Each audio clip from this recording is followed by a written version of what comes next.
Hello friends, मैं हूं पंकज और आज मैं आपको बताने जा रहा हूं बहुत एक इंपॉर्टेंट टेक्निक कि 30 डेज जब हमारे पास हो तो पीसीएस क्रैक करना एक सपना बन सकता है कि हकीकत हो सकती है।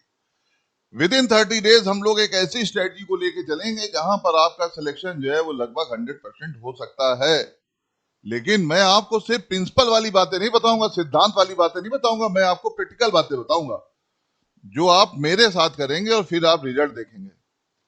जी हाँ, आप बिल्कुल सही समझ रहे हैं और सही सुन रहे हैं कि मैं आपको 30 डेज में वो फार्मूला, वो प्रिंसिपल, वो ऑपरेशन, वो क्वेश्चन देने वाला हूं जिनसे आपका सिलेक्शन होगा।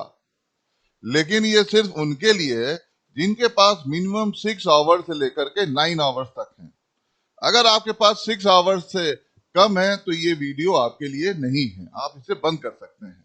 लेकिन अगर आपके पास 6 आवर्स से लेकर के 9 आवर्स तक रेगुलर हैं 30 डेज तक, और भले ही आपने पहले 6 महीने 8 महीने स्टडी नहीं की है तो भी आपका सिलेक्शन होगा पक्का।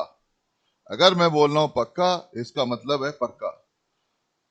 वो स्ट्रेटजी क्या होगी हम लोग यहाँ पे डिस्कस करेंगे, लेकिन स्ट्रेटजी के साथ साथ हम आपको जो चीज प्रोवाइड करेंगे वो प्रोवाइड आपको रेगुलरली, जो भी हम प्रोवाइड करेंगे वो मटेरियल आपको हमारे साथ रेगुलरली प्रैक्टिस करना पड़ेगा और वो सॉल्व करना पड़ेगा।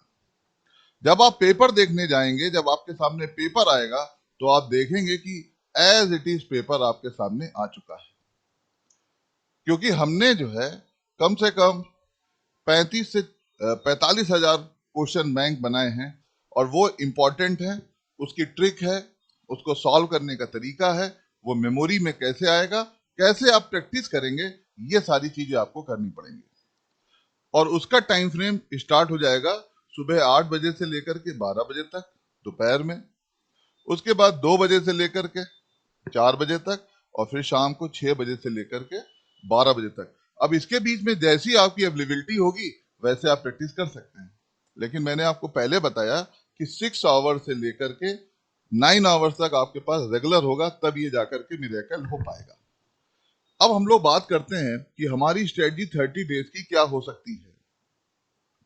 तो 30 डेज की स्ट्रेटजी जानने के लिए आपको ये समझना पड़ेगा कि हम 30 डेज में कहां से स्टार्ट करेंगे, कहां पर जाएंगे, कहां पहुंचेंगे। ये सारी चीजें जो हैं आपको समझनी है। वो करना कैसे है वो मैं आपको बता देता हूं। सबसे पहले हम लोग बात करने जा रहे हैं किस चीज की, हम लोग बात करने जा रहे हैं सब्जेक्ट की। यानी सब्जेक्ट हमको किस हिसाब से पढ़ना है। सब्जेक्ट की बात करें तो सब्जेक्ट में हम लोग क्या बात करेंगे, हम लोग सब्जेक्ट में बात करने जाएंगे हिस्ट्री की। और हिस्ट्री में हम किन चीजों को लेके चलेंगे, तो चलिए हिस्ट्री को समझ लेते हैं। हिस्ट्री में हम इस पोर्शन को 4 भागों में बांट लेते हैं, 1 2 3 4। अभी तक आप देख रहे थे कि जब आप पीवाईक्यूज कर रहे थे तो आपको लगता था कि सिर्फ पीवाईक्यूज से क्वेश्चन आ सकता है, लेकिन उसके बावजूद भी आप देख लें कि अगर ये सबको पता है तो इसके हिसाब से सबका सिलेक्शन हो जाना चाहिए। यानी पीवाईक्यू का जो रोल है वो उतना इफेक्टिव अब नहीं रह गया। तो हम लोग क्या करेंगे, हम लोग एंशियंट हिस्ट्री यानी प्राचीन भारत की बात करें तो इसमें मटेरियल कहाँ से लेंगे। प्राचीन इतिहास की बात करें तो इसका मटेरियल कहाँ से लेंगे। तो हमने क्या किया है, हमने ये किया है कि हम आपको वो मटेरियल यहाँ पे प्रोवाइड कराएंगे। कितने दिन प्रोवाइड कराएंगे, 30 डेज। और 30 डेज में हम आपको 60 चैप्टर्स 60 चैप्टर से इंपॉर्टेंट जो क्वेश्चंस आ चुके हैं, आ सकते हैं और वो बहुत इंपॉर्टेंट हैं, वो 60 चैप्टर्स हम आपको कंप्लीट कराएंगे। यही वो काम है जो नॉर्मल लोग नहीं कर पाएंगे 30 डेज में, चाहे वो कितना भी एफर्ट कर ले। लेकिन जब आप हमारे साथ रहेंगे तो ये काम आपका होगा इजी। और इसमें हम क्वेश्चन आंसर लेके चलेंगे, लेकिन क्वेश्चन आंसर जो है वो हमारे ऑब्जेक्टिव कम होंगे। ऑब्जेक्टिव कम होंगे वो कैसे होंगे, वो राइटिंग क्वेश्चन आंसर होंगे, यानी राइट करना पड़ेगा आपको। राइट क्यों करना पड़ेगा, क्योंकि राइट करने से ही आपकी मेमोरी जो है उसमें वो क्वेश्चंस आएंगे। हाँ, उसका जादू मैं आपको दिखाऊंगा कि कैसे वो आपको याद होते जाएंगे लिखना आपको पड़ेगा और लिख के शो भी करना है, खाली ये सुनने वाली क्लास नहीं है। फिर हम लोग बात करते हैं मेडुअल इंडियन हिस्ट्री की, MIH। इसमें हमने क्या किया है, इसमें भी हमने 60 चैप्टर्स लिए हैं। 60 चैप्टर्स में एक पार्ट जो है वो सल्तनत का है और एक जो है मुगल का है। अब इसके अलावा इसमें कौन कौन सी चीजें इंक्लूड होंगी, सिख, मराठा, बुंदेला, ये जो हैं अफगान, ये आर्ट कल्चर, ये पूरा जो है इसमें हमने इंक्लूड किया हुआ है। लेकिन सबसे वजह की बात क्या है कि इसके बाहर आपका एक भी क्वेश्चन नहीं जाएगा, नहीं जाएगा तो वो नहीं जाएगा। फिर हमने क्या किया है, फिर हमने जो है साउथ इंडियन हिस्ट्री ली है। साउथ इंडियन हिस्ट्री से ज्यादा क्वेश्चंस नहीं आते हैं, फिर भी हमने यहाँ पर 10 चैप्टर्स को फोकस किया है। यानी साउथ इंडियन हिस्ट्री में 10 चैप्टर्स हैं, जिसमें पल्लव है, चोल है, चेर है, राष्ट्रकूट हैं, ये इसके अलावा आपके पांड्य हैं, विजयनगर है, ये इंपॉर्टेंट चैप्टर्स थे। और इसकी प्रैक्टिस हम रेगुलर करेंगे, क्योंकि साउथ इंडियन हिस्ट्री में क्या होता है, लोगों की ये कंप्लेन रहती है कि सर हम पढ़ते हैं उस समय तो याद रहता है, बाद में हम भूल जाते हैं। ये प्रैक्टिस आपको करनी है और ये रेगुलर प्रैक्टिस होगी। उसके बाद हम आ जाते हैं मॉडर्न इंडियन हिस्ट्री और साथ में फ्रीडम फाइट। फ्रीडम फाइट और मॉडर्न इंडियन हिस्ट्री से 45 चैप्टर्स हैं जो हमें रेगुलर प्रैक्टिस में लाने हैं। ये क्वेश्चन जो हैं, ये डेट क्रोनोलॉजी यानी क्रम जो जिस प्रकार का है, गवर्नर जनरल, मुगल एम्परर्स जो बाद में आए हैं, लेटर मुगल एम्परर्स हैं। इसके बाद यूरोपियन पावर्स हैं, रिफॉर्म्स हैं, पूरा का पूरा मूवमेंट है, फ्रीडम स्ट्रगल, गांधी, नेहरू, अंबेडकर जी, ये और सभी फ्रीडम फाइटर, इन सबके बारे में क्वेश्चन हैं। ये स्ट्रेटजी कब काम आएगी? ये स्ट्रेटजी हमारी 30 डेज चलेगी और इस स्ट्रेटजी में हम 2 आवर्स मॉर्निंग में और 2 आवर्स इवनिंग में देंगे। ये स्ट्रेटजी हमारी कहां पे काम आ रही है? ये हिस्ट्री में काम आ रही है। अब हम लोग बात करते हैं पॉलिटी की। तो पॉलिटी में क्या किया जाए, पॉलिटी में काम करने के लिए हमारे पास क्या तरीका होना चाहिए? तो पॉलिटी में हम क्या करेंगे, पॉलिटी में हम लोग क्या करेंगे, हम लोग यहाँ पे बेयर एक्ट और बेस बनाएंगे लक्ष्मीकांत और बेस बनाएंगे स्पेक्ट्रम। इन चीजों को यहां पर हम लेके चलेंगे और इसमें हम आपको रेगुलर बेसिस पे पूरे 30 डेज में 5 से अगर हम मल्टीप्लाई कर लें तो 150 आर्टिकल्स जो है आपको हम याद कराएंगे। और 150 आर्टिकल्स जो हैं इससे क्वेश्चन आएंगे, इसके बाहर क्वेश्चंस नहीं आएंगे। इसके अलावा हम लोग बात करेंगे किस चीज की, हम लोग बात करेंगे कि पार्लियामेंट में, लेजिस्लेटिव असेंबलीज में क्या फंक्शंस होते हैं जिनसे क्या क्वेश्चंस आए हैं, क्या कमेटीज होती हैं, कैसे क्वेश्चन आए हैं, ये सारी चीजें हम लेके चलेंगे यहाँ पे। और ये कैसी प्रैक्टिस होगी? ये प्रैक्टिस होगी नंबर 1 डायरेक्ट आंसर लिखने का, यानी हम आपको बताएंगे कि डायरेक्ट आंसर कैसे लिखना है। दूसरा है, इसमें हम आपको देंगे फिल इन द ब्लैंक्स देंगे। फिर हम इसमें आपको ट्रू और फॉल्स की प्रैक्टिस कराएंगे। फिर हम आपको इसमें से कंपैरिजन पे बात कराएंगे, कंपैरिजन करेंगे। और उसके बाद सबसे लास्ट में हम लोग क्या करेंगे कि ऑर्डर से आर्टिकल जो हैं उसको कैसे डिस्क्राइब किया गया, कहां कहां किया गया है, ये हम लोग बताएंगे। ये स्ट्रेटजी जो है हमारी कितने दिन चलने वाली है? 30 डेज। इसमें हमारी जो प्रैक्टिस है वो कैसी होगी? वो होगी 1 आवर मॉर्निंग और 1 आवर इवनिंग, ये चलेगी, ये प्रैक्टिस हमारी रहेगी। फिर हम लोग बात करते हैं ज्योग्राफी की। ज्योग्राफी की बात करें तो ज्योग्राफी में हम कहां पर आ जाएंगे?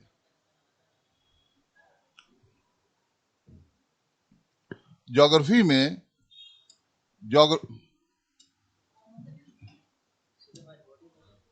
ज्योग्राफी में ज्योग्राफी में इसको हम लोगों ने बड़ा इंपॉर्टेंट तरीके से बनाया है, क्योंकि 60 डे में जो ज्योग्राफी कंप्लीट होती है उसको हमें 30 डेज में लाना है। तो इस 30 डेज में ज्योग्राफी का हमारा पैरामीटर 4 चीजों से होके चलेगा। नंबर 1 में क्या आएगा? इंडियन ज्योग्राफी आएगा, इंडियन ज्योग्राफी आएगा। नंबर 2 में वर्ल्ड ज्योग्राफी है, और इसमें जो है दोनों में हमारा सिर्फ 1 आवर जो है हो जाएगा। फिर नंबर 3 पे आ जाते हैं, उत्तर प्रदेश में जो ज्योग्राफी है उसकी बात करेंगे। और 4 में जो सबसे इंपॉर्टेंट चीज है कि एनवायरमेंट और इकोलॉजी और सेंसस, यहां से क्वेश्चंस आएंगे। ये 4 पार्ट में हम लोग क्या करने जा रहे हैं? इसको हम लोग 1 आवर मॉर्निंग और 1 आवर इवनिंग, ये हम लोग लेके चलेंगे। तो अब आपके पास क्या हो रहा है? 4 आवर्स मॉर्निंग में हो रहे हैं, 4 आवर्स इवनिंग में हो रहे हैं। बाकी जो सब्जेक्ट हैं उस पे हमारा फोकस कैसे होगा? क्योंकि ये 3 सब्जेक्ट आपके सबसे इंपॉर्टेंट है। यहां से जब आप क्वेश्चन करेंगे तो आपको अप्रोक्सीमेटली कम से कम 70 टू 80 क्वेश्चन जो हैं वो आपको मिल जाएंगे। यानी आपको 3 पार्ट से ही कम से कम 80 क्वेश्चंस मिल रहे हैं। अब एक काम ऐसा है जो हमारा बिल्कुल नाइट में होगा। वो काम क्या है? वो काम है करंट अफेयर्स। यानी करंट अफेयर से पीसीएस में अप्रोक्सीमेटली 30 से 40 क्वेश्चंस आते हैं, और ये सबसे ज्यादा वाइड है क्योंकि इस समय बहुत सारा लिटरेचर अवेलेबल है। उसमें से हमको प्रेडिक्ट करना है कि पीसीएस में क्या से क्या आ सकता है। तो कम से कम इस समय आपको 500 टॉपिक पढ़ने हैं, जहां पर आपको 30 डेज में से 30 डेज में से क्वेश्चन आंसर सॉल्व करने हैं। और टॉपिक जो ये 500 हैं, इसको हमने कैसे डिवाइड करना है? सबसे पहले इंटरनेशनल, उसके बाद नेशनल, उसके बाद अपॉइंटमेंट्स, उसके बाद स्पोर्ट्स, क्योंकि स्पोर्ट्स से और गेम से बहुत सारे क्वेश्चंस आते हैं।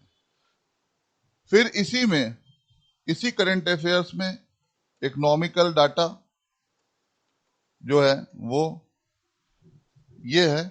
और फिर हम लोग डिवाइड कर रहे हैं कैसे? विमेंस में क्या हम अलग कर सकते हैं, एनवायरमेंट में हम क्या कर सकते हैं। डेज से क्वेश्चन जरूर आते हैं कि इंपॉर्टेंट डेज जो है इसको कैसे कलेक्ट किया जाए, इसको कैसे अरेंज किया जाए। इंपॉर्टेंट डेज से क्वेश्चन बहुत सारे आते हैं। और फिर हमारे आ जाते हैं क्वेश्चन थीम से कि कौन सी सबमिट हो रही है, उसकी क्या थीम है। और सबसे लास्ट में जो हम लोग बात करेंगे वो है पर्सनालिटीज की। और पर्सनालिटीज जो हैं वो बहुत इंपॉर्टेंट पार्ट है, यहाँ से रेगुलर क्वेश्चंस आते हैं। पर्सनालिटीज में भी आप देखें तो किनके किनके पूछ लिए जाते हैं? ऑस्कर,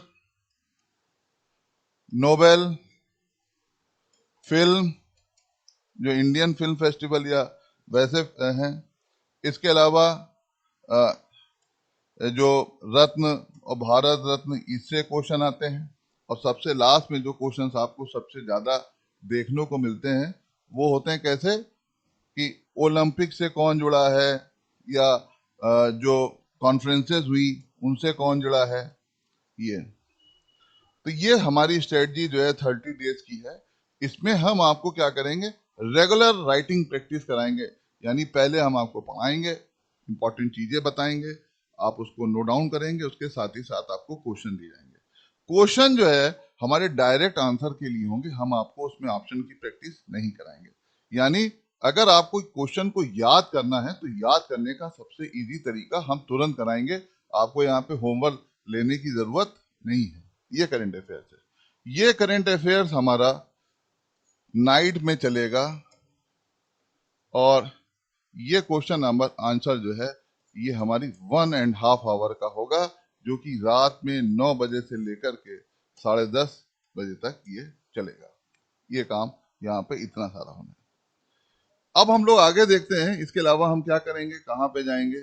साइंस टेक्नोलॉजी की बात करें, टेक्नोलॉजी से ज्यादा यहाँ पे साइंस की बात करते हैं। तो साइंस से यहाँ पे 10 to 15 क्वेश्चंस आते हैं और वो जनरल साइंस होती है। और पीसीएस में साइंस के ऊपर कोई बहुत ज्यादा फोकस नहीं होता है, इसलिए ये रेगुलर प्रैक्टिस में नहीं रहेगा। ये जो है वीकेंड में सैटरडे और संडे ये प्रैक्टिस होगी, इसकी 2 दिन। और ये प्रैक्टिस जो है ये आपको 10 to 15 क्वेश्चंस में से अप्रोक्सीमेटली 10 या 12 या 9 क्वेश्चन तक पहुंचा देगी। तो इतनी स्ट्रेटजी से ही आपका सिलेक्शन लगभग पक्का हो जाता है। लेकिन अभी हमारा काम नहीं हुआ है। काम इसलिए नहीं हुआ है क्योंकि अभी बहुत सारे मिसलेनियस टॉपिक बता है। एक टॉपिक है यूपी। अब यूपी को 30 डेज में याद करना आसान है। यूपी को 30 डेज में याद करना इसलिए आसान है क्योंकि अब जो इवेंट्स हैं वो पूरे सामने दिखने लगते हैं। हिस्ट्री, ज्योग्राफी, पुरानी इकोनॉमिक्स और टूरिज्म की बात करें और गवर्नमेंट पॉलिसीज की बात करें तो वो 30 डेज में हम कर सकते हैं। और इसमें भी हम आपको 1 आवर देंगे, लेकिन कब देंगे, नून टाइम में देंगे। इसकी प्रैक्टिस रेगुलर होगी। फिर हम लोग बात करते हैं जो इंपॉर्टेंट बुक्स हैं जो आपसे अक्सर पूछी जाती हैं, जैसे वाणी प्रकाशन की बुक है, यहां से क्वेश्चन आता है। जैसे एग्रीकल्चर की बात करें, इससे क्वेश्चन आते हैं। तो एग्रीकल्चर से कुछ क्वेश्चन ज्योग्राफी में आपके कॉमन हो जाते हैं। इसके बाद हम लोग बात करें एनवायरनमेंट, जो यूपी एनवायरनमेंट की बुक है उससे क्वेश्चन आते हैं। ये हमारी स्ट्रेटजी रहेगी। तो आज मैं आपको ये जो वीडियो दे रहा हूं, ये वीडियो बहुत इंपॉर्टेंट है। हमारी जो रेगुलर क्लासेस हैं वो 8 AM से स्टार्ट होंगी, जो प्रैक्टिस सेशन होगा, और रात में 10:30 से लेकर के 11 तक ये चलेंगी। अब आपके पास अगर 6 आवर्स से लेकर के 9 आवर्स तक है तो आपका सिलेक्शन यहाँ पे 100% है। और आप देखेंगे कि जितना भी हम आपको पढ़ाते जा रहे हैं, जिसमें 25 इयर्स का क्वेश्चन बैंक, उनका एनालिसिस, लेकिन सबसे इंपॉर्टेंट बात क्या है, हम सिर्फ PYQs या MCQs पे नहीं डिपेंड हैं। यानी PYQ ये जो है और MCQs पर डिपेंड नहीं है। इसके साथ साथ हमारा जो रेफरेंस है बुक का, वो उस पर भी हम डिपेंडेंट हैं। तो जो लोग इस कोर्स में पार्टिसिपेट करना चाहते हैं वो यहाँ पर रेगुलर आपको उन्हें देखना होगा। और उस कोर्स को हम एप्लीकेशन पे भी लॉन्च करेंगे, यूट्यूब पे भी हमारी क्लासेस होंगी। अब आपको डिसाइड करना होगा कि हमको किस सब्जेक्ट को कितना टाइम देना है। यूपीपीसीएस में और आरओ में ज्यादातर आपने देखा होगा कि जो क्वेश्चंस का जो बैकग्राउंड है वो एनसीईआरटी से अलग है। यानी एनसीईआरटी पे यहाँ फोकस नहीं होता है, उतना फोकस नहीं होता है। यहाँ पे एनसीईआरटी से क्वेश्चंस ज्यादा नहीं आते हैं। जो बुक्स हैं उन बुक्स से डायरेक्ट क्वेश्चंस आते हैं। और आपको सबको पता है कि इस बार क्वेश्चन का नेचर काफी चेंज होने वाला है। पेपर सरल या कठिन नहीं होता है। अगर आपको आता है तो वो सरल है, नहीं आता है तो वो कठिन है, हार्ड है, जनरल पेपर है, बहुत ज्यादा फ्लेक्सिबल पेपर है, ऐसा कुछ नहीं होता है। पेपर जो है कभी भी टफ, जनरल, इजी ऐसे नहीं आता है। अगर आपको वो चीजें याद है विदाउट ऑप्शन, तो वो पेपर आपके लिए आसान है। और आप जाकर के वहां पे ऑप्शन को ढूंढ रहे हैं कि ये ऑप्शन है, बी ऑप्शन है, सी ऑप्शन है, डी ऑप्शन है, तो आपका कोई भी काम नहीं होने वाला है। तो आज आज आपको ये देख लेना है, कुछ फोन नंबर हम यहाँ पे आपको दे रहे हैं, जिस पे आपको पूरी इंपॉर्टेंट लाइन मिल जाएगी, पूरी इंपॉर्टेंट इंफॉर्मेशन मिल जाएगी। वो फोन नंबर से आप पता कर सकते हैं कि वो कोर्सेज कैसे चलेंगे। जो लोग ऑफलाइन आना चाहते हैं, यानी जो ऑफलाइन आना चाहते हैं, ऑफलाइन आना चाहते हैं, वो यहाँ पर क्लासेस में आ सकते हैं, क्लासेस में आ सकते हैं। और जो ऑनलाइन आना चाहते हैं वो ऑनलाइन में भी आ सकते हैं, और ये हाइब्रिड भी हो सकता है। ठीक है, तो अब आप चालू हो जाएं 8 AM से लेकर के 11 PM तक, और आपकी रेगुलर PCS की क्लासेस आपको मिलती रहेंगी। किसके साथ? मेरे साथ, यानी पंकज अग्नोत्री के साथ में। और हम लोग मिलते रहेंगे। तब तक के लिए थैंक यू, और आगे आपका भविष्य सुनहरा हो, गोल्डन हो, ये मेरी कामना रहेगी। नमस्कार।